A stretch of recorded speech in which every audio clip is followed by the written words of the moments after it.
जीवाच्या आकांताने प्रामाणिकपणे अशा लोकांना शस्त्र मिळू नये म्हणून प्रयत्न करतायत आणि हे राज्यकर्ते आता ह्यांचा उपयोग अशा प्रकारची फेवर करून आमच्यासारख्यांचा आवाज उचलणाऱ्यांचा जीव घेण्यासाठी घेतला तर कारण यांच्यावर केलेली मेहरबानी आहे. ही मेहरबानी दोनच गोष्टींसाठी होऊ शकते. एक तर पैशासाठी होऊ शकते किंवा आम्ही तुम्हाला मदत करतोय, आम्ही ज्या सुपाऱ्या देऊ त्या तुम्ही फोडा, असं देखील होऊ शकतं. आणि म्हणून योगेश कदम यांनी पुणे आयुक्तांनी जे काय आपलं कर्तव्य चोख बजावलं होतं त्या पोलिसांचं नीतिधैर्य खच्ची करण्याचं काम केलेलं आहे. आणि हे नीतिधैर्य खच्च करण्याचं काम जे केलेलं आहे त्यांनी त्यांचे आदेश रद्दबातल ठरवलेले आहेत. आणि रद्दबातल ठरवताना त्यांनी या सगळ्या गोष्टी त्याच्यामध्ये लिहिलेल्या आहेत की का रद्दबातल करतोय. रद्दबातल करताना हे असं म्हटलेलं नाहीये की त्यांचा गँगशी संबंध नाहीये, ते निलेश गायवळचे भाऊ नाही आहेत. या सगळ्या गोष्टी त्यांनी केलेल्या आहेत. म्हणजे रेकॉर्डवरची कुठलीही गोष्ट त्यांनी खोडून काढलेली नाही. फक्त एकच गोष्ट सांगितलेली आहे की त्यांच्यावरती केलेले गुन्हे याच्यातनं ते दोषमुक्त झालेले आहेत आणि म्हणून त्यांना देता येतं. माझा प्रश्न असा आहे, मुख्यमंत्र्यांना प्रश्न आहे की अशा लोकांना तुम्ही किती दिवस वाचवणार. हे जे महाराष्ट्र सरकारमध्ये जे मंत्री बसवले आहेत, जे आईच्या नावाने डान्स बार चालवत आहेत, मी परवाच्या दिवशीच्या प्रेस कॉन्फरन्स मध्ये म्हटलं, मुली नाचवून जे लोक भाड खात आहेत,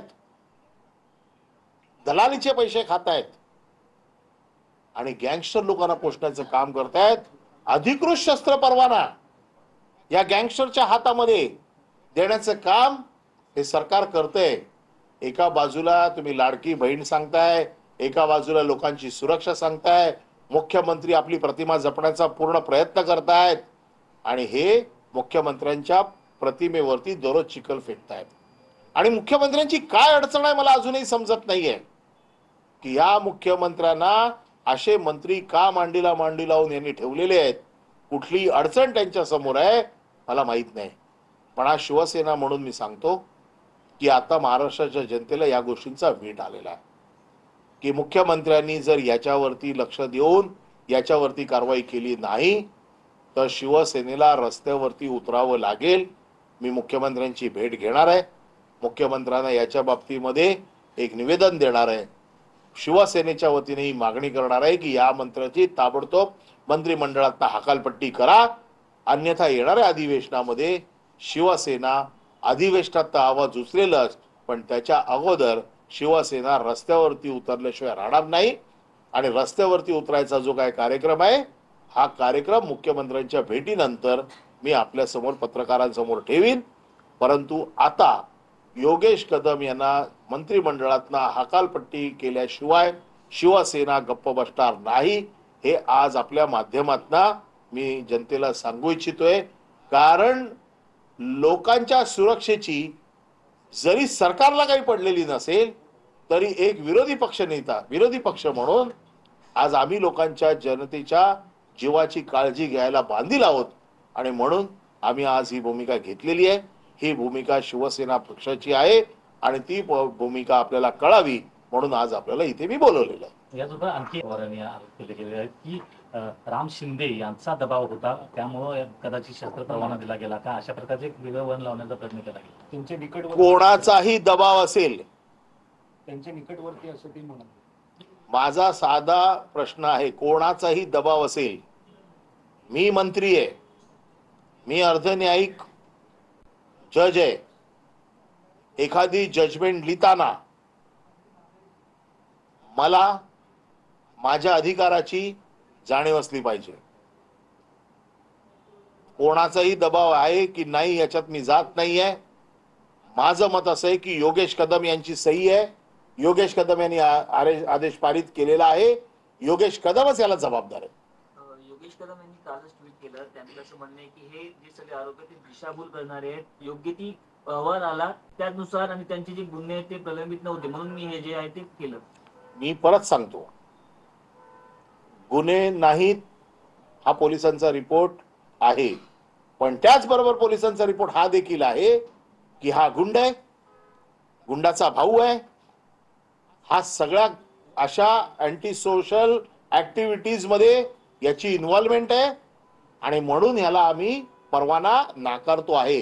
पोलिसांनी परवाना ज्या वेळेला नाकारला त्यावेळेला देखील कोर्टाच्या हातनं तो दोषमुक्त होताच ना, तरी देखील पोलिसांनी परवाना नाकारलेला आहे. म्हणजे पोलिसांनी आपलं काम चोख केलेलं आहे. जर पोलिसांनी जर काम चोख केलेलं आहे तर तेच ग्राउंड, ज्या ग्राउंडवरती पोलिसांनी नाकारला त्या ग्राउंडवरती यांनी खरं द्यायला नाही पाहिजे होता. कारण ज्यावेळेला पोलिसांनी नाकारला याचा अर्ज त्यावेळेला देखील ते त्या दोन्ही केसमधनं दोषमुक्त होते. आणि म्हणून मी यांच्या डान्सबारची केस असेल, यांच्या वाळू चोरीची प्रकरण असेल आणि आता हे प्रकरण मी लोकायुक्तांच्या समोर देखील घेऊन जात आहे. लोकायुक्तांच्या समोर देखील मी अर्ज दाखल करतोय. त्याचबरोबर मी कोर्टात देखील जाणार आहे. परंतु पहिली संधी मी मुख्यमंत्र्यांना देणार आहे की मुख्यमंत्र्यांनी आपली चूक दुरुस्त करावी, अन्यथा मला कोर्टाशिवाय दुसरा पर्याय राहणार नाही. अशा प्रकारे पोस्ट करून त्यांनी पळवाट काढली का आपली, म्हणजे एकंदरीत पळवाट सुटताय का ते? त्यांची पळवाट लंगडी पळवाट आहे. पोलिसांनी त्याला दोषमुक्त केलेला असताना देखील पोलिसांनी त्याचा अर्ज नाकारला.